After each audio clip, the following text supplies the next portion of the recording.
Bismillahirrahmanirrahim. Assalamualaikum warahmatullahi wabarakatuh. Alhamdulillahirabbil alamin wa bihi nasta'in wa ala umuri dunya waddin wa ala alihi washabihi ajmain amma ba'du.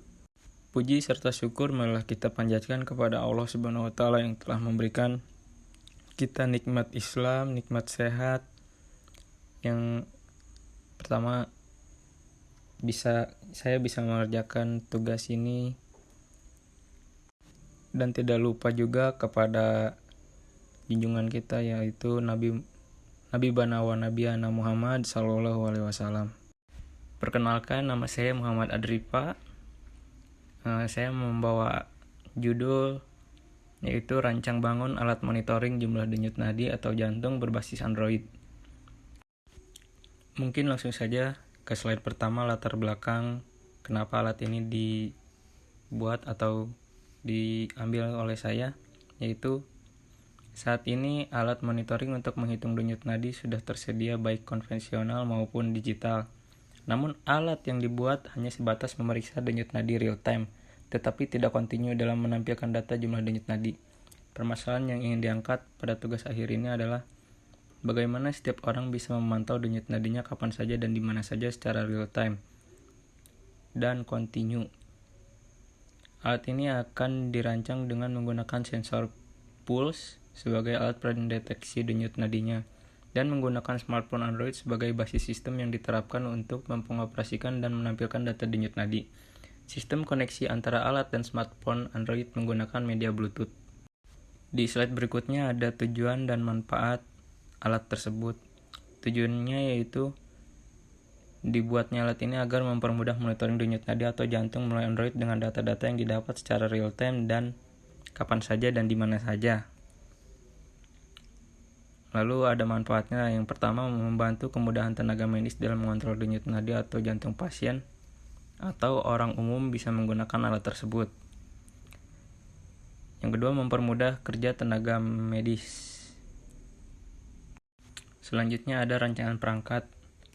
Di sini ada gambaran umum untuk alat ini. Rancang bangun alat ini untuk memonitoring suatu komponen di dalam tubuh yaitu denyut jantung yang menggunakan beberapa komponen microcontroller yang dirancang dengan penggunaan efektivitas yang tinggi melalui handphone atau Android.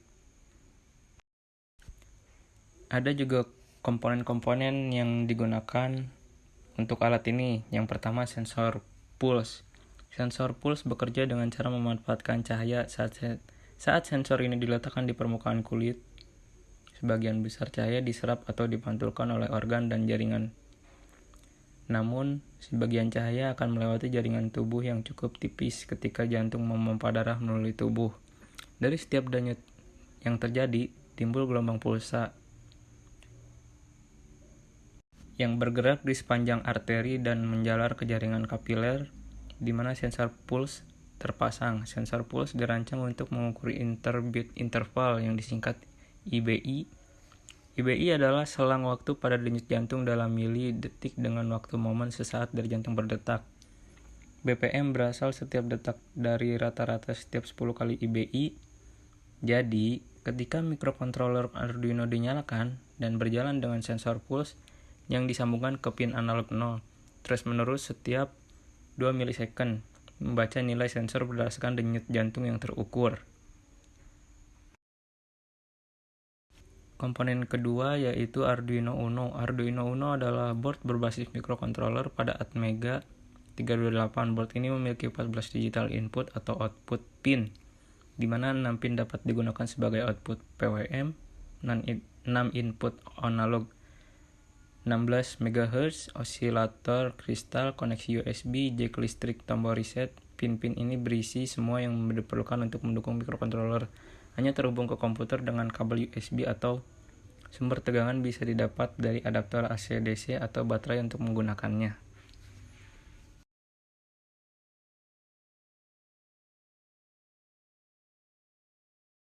Komponen ketiga yaitu Bluetooth HC tipe HC05.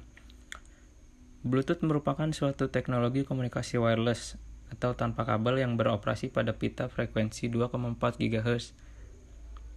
Unlicensed ISM atau disingkat Industrial scientific and medical. Pada dasarnya Bluetooth diciptakan bukan hanya untuk menggantikan atau menghilangkan penggunaan kabel di dalam melakukan pertukaran informasi, tetapi juga mampu menawarkan fitur yang baik untuk teknologi mobile wireless dengan biaya yang relatif rendah, konsumsi daya yang rendah, kemampuan pertukaran data yang menjanjikan, mudah dalam pengoperasian, dan mampu menyediakan layanan yang bermacam-macam. Komponen keempat itu yaitu catu daya atau baterai atau power. Catu daya DC atau power supply suatu rangkaian elektronik yang mengubah arus listrik bolak-balik menjadi arus listrik searah. Catu daya merupakan bagian terpenting dalam elektronika yang memiliki fungsi sebagai sumber tenaga listrik.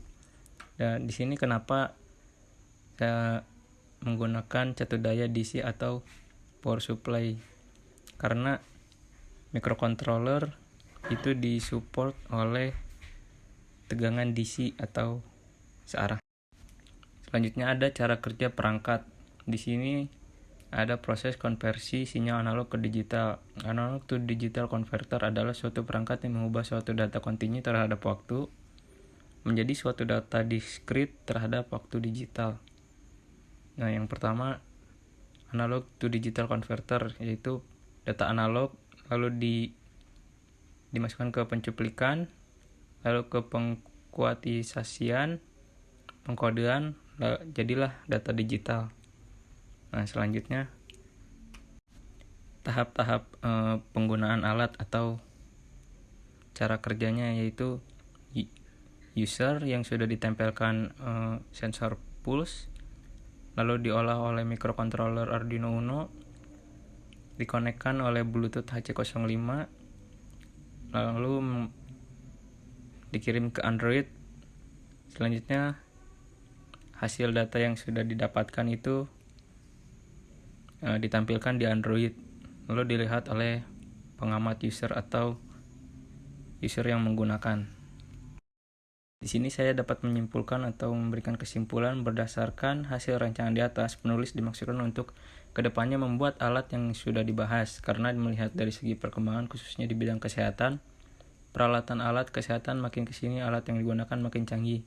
Penulis melihat potensi dari segi rancangan yang sudah dibahas, karena melihat dari segi rancangan banyak peralatan yang menggunakan alat-alat serba digital. Melihat dari perkembangan zaman, alat yang serba digital makin dibutuhkan. Penulis diharapkan rancangan ini dapat memotivasi ataupun membantu tenaga kesehatan atau tenaga medis khususnya di Indonesia semakin maju dari perkembangan teknologi.